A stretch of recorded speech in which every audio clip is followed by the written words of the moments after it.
What is up, T.O.Gs? Welcome to my in-depth review of the accessories I purchased for my Ruroc Atlas 3.0 Prime. Be sure to take advantage of the chapters to skip ahead to any portion of the video that you're most interested in. And for a full review of the helmet itself, follow the link in the description. Please be sure to smash that thumbs up if you like what you see, as well as those subscribe and notification buttons to stay up to date with the latest with myself, that one guy. And with that, let's take a closer look at the accessories for the Ruroc Atlas 3.0. There's not a whole lot to say about the Shockwave as far as features, or as far as it goes, because it's not as feature heavy or as battery life wise. It's not as good as a Sena. But what you've got here is a built-in system to the helmet, and what I can tell you so far of the Shockwave is that the sound quality is really good. It's loud.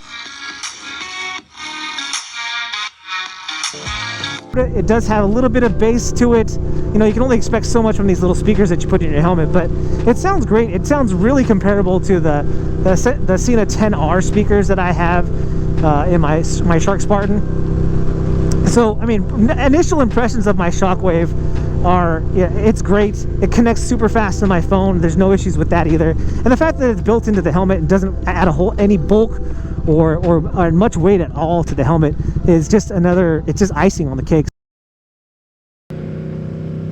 Alright, so we're running a really quick, simple audio test on the Shockwave 3.0 for the Atlas. What we're going to do here is the audio that you're hearing right now is actually the audio that's coming through the headset and going to a phone call. So I'll switch back and forth so you can hear the difference, but obviously me talking is going to be very different than the sound of the audio that's coming here out of my helmet. But this is just regular, when this is a 40-mile-an-hour road, and this is the sound quality that you're going to get out of the Shockwave, and this is this is the sound quality that you're going to get on the other end, right? Which is the important part, right? I mean, for you to be able to hear is one thing, but also you want the call and the clarity of your call to also be heard by the person that you're calling. And it really, if we can't understand you, then the same's going to go for anyone you're talking to on another headset, on another helmet, or someone that you're calling, that's in a car or at home.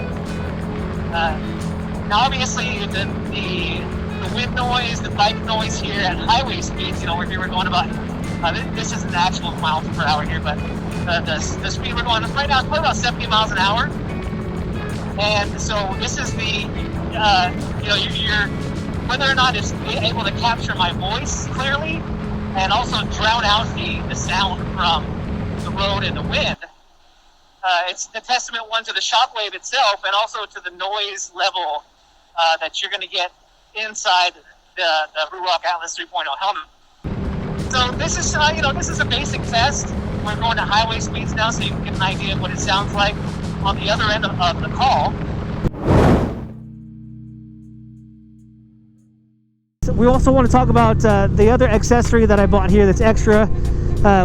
Is the insert that I've put in here, this Protectint Pinlock Sun Reactant Visor.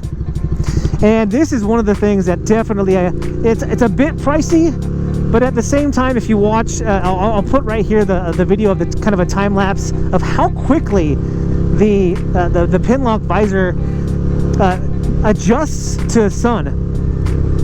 Now we've got a little cloud cover here, but a little bit earlier when I first got out, the sun was peeking through and we had full sun, and the visor it feels almost instantaneous.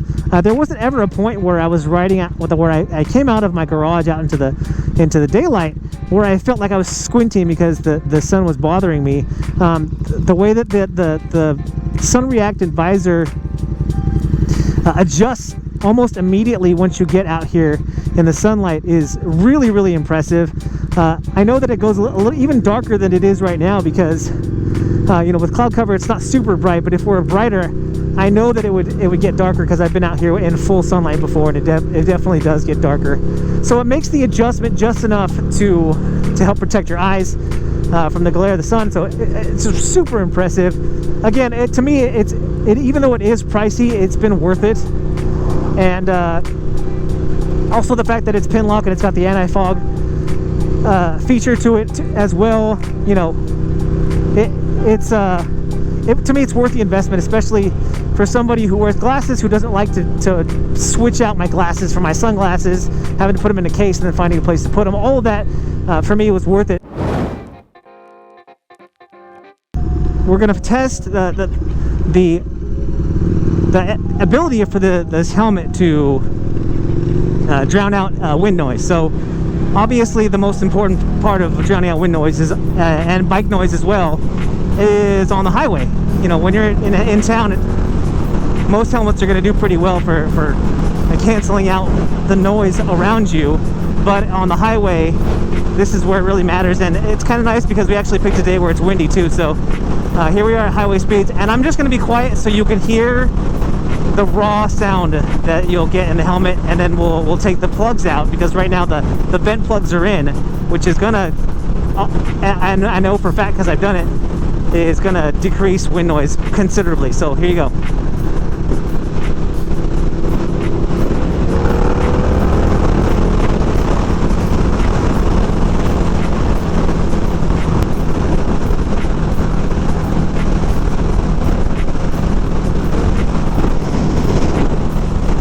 Now I'm just going to be straightforward with you guys. You know, we're riding here at about 70 miles an hour, and the wind noise is low. For me, as a rider who rides with no windshield and typically has a fairly quiet helmet, I think, in my old Shark Spartan, the wind noise that comes out of this helmet when you've got the vent plugs in is very, very, it does very well filtering out that wind noise. And you know, that for me that's a big deal, because you know, when I'm riding, I don't ride with the earplugs in. I listen to music often, and I'm recording it as well. And when I record, obviously I want as little wind noise as possible. So what we're going to do now is we're going to take the vent plugs out, and we're going to show you the sound, the raw sound of when the vent plugs are removed. So I'm going to find a place to pull over so we can take them out, and then we'll get back on the road. Now I did leave this camera on. I know this is thrilling video, but I did leave the camera on just so you could see how long it took. And real time, it took about a minute 15 to get the vent plugs out. Now to put them in, it's going to be a little bit more complicated, especially if you don't take out the liner so you can see what you're doing. But definitely doesn't take long. Obviously, ideally, instead of having to take the vent plugs out, you would rather just have a switch or a tab on the helmet that's going to allow you to toggle that wind on, or that vent on and off, without having to take your helmet off. That's the ideal thing, and that's what you're going to find in the 4.0. But here we go. We got the vent plugs out. We're back on the road, and I'll just be quiet so you guys can hear how quiet the helmet is without the vent plugs. Which in the summertime, you know, I'm not going to be wanting to ride with vent plugs, because I'm going to want that wind and that air hitting me in the top of the head and passing through the helmet.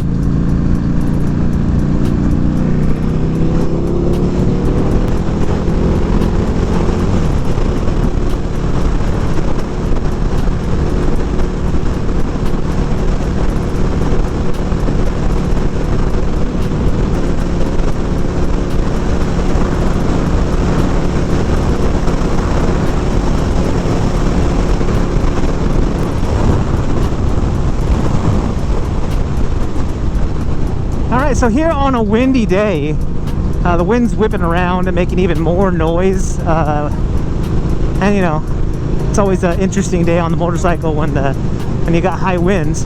But actually, going from having the vent plugs out to putting them back in, to me, I noticed, it seemed like I felt like there was a greater difference in the amount and the volume of the decibel level of the wind noise coming in from being on the highway. But this time around, I can say, you know, going from having the plugs in to taking them out, it did not seem as drastic of a change. As far as like being too noisy inside the helmet, having the vent plugs out, in my opinion, it's not all that bad. And especially, you know, they'll hear and at least I've seen it on YouTube, and I've heard other riders who have the Atlas 3.0 say that the helmet is too loud still. And in my humble opinion, I don't think that it's that bad at all.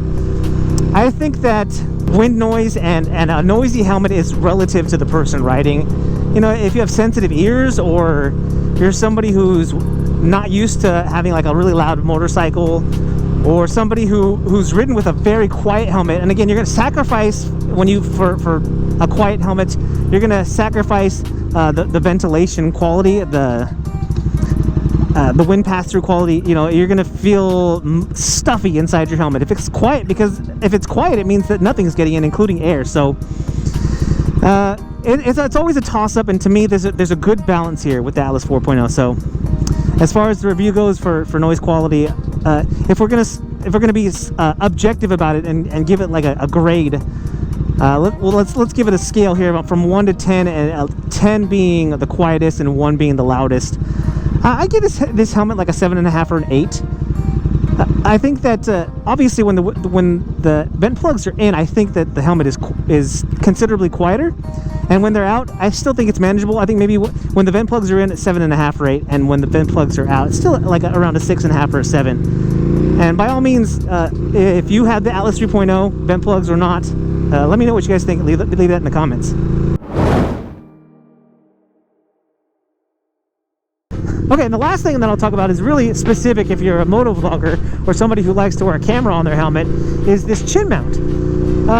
Now the chin mount comes with the really nice 3M double stick tape. It's similar, I would say it's pretty similar to the stuff that you'll find on the GoPro, typical like the stock chin mounts. The quality of it, the stickiness, the tackiness to it, and the strength of it to me is similar. There's less of it because of the surface area, so that's one thing that I would make note of. Well, the nice thing is that it's stuck in 2 different places, because there's some on this ridge of the helmet that comes forward, and then there's some on the very front, just a little bit more. So it's stuck in 2 places. It also has a little bit of gravity helping it. I have the install video of when I set this up, so I'll have that here for you in the video and also in the description if you want to see how I did that. But it's been holding really nice. I haven't seen any, that is pulling away. In time, I'm sure it will. It happens with every adhesive mount that I've had on my helmets. The adhesive here for the mount, it comes in 2 parts, and I mentioned that already. But what I will say is that it's starting to pull away from the helmet. And I might have mentioned it before, but what I will say is that even though it's pulling apart, it's not, I don't ever feel like it's going to fall off, because the adhesive is going in a couple different directions. But even though it's the 3M tape, I'm wondering if these mounts, maybe they've been sitting, maybe, and if they hadn't been sitting in like a temperature controlled room, that adhesive can have an effect on the adhesive. What I'll also say is the nice thing about these, as long as they don't break, as long as the plastic doesn't break, you can replace that tape. I've replaced the tape on my GoPro mounts, 3 or 4 different times, and there's never a problem. It's just a matter of how adhesive or tape works. It's going to last for so long, and then after a while, it's just going to want to fall away. You know, if debris gets in there, dust, moisture, all that stuff, it's gonna want to pull away from whatever it is it's holding together. And this isn't any exception. I've had this mount on my helmet, and I've ridden around. Obviously this setup is heavier than my previous GoPro setup, but I haven't done a whole lot of recording out here, so just from it sitting, it does tend to pull away. So just something to consider if you're thinking about getting one of the Ruroc helmet mounts. We now return to your regular programming. That is my review of the Atlas 3.0. If there are questions that you have about this helmet that I did not answer during this review, make sure you leave those questions in the comments, and I will do my best to answer them. If you found this video helpful at all, if you like this video, make sure you hit that thumbs up down there, which is the like button. And if you haven't already, smash that subscribe button. Guys, if you are out there riding, please be safe. Be kind to one another. My name is Eric. I'm that one guy, and I am out.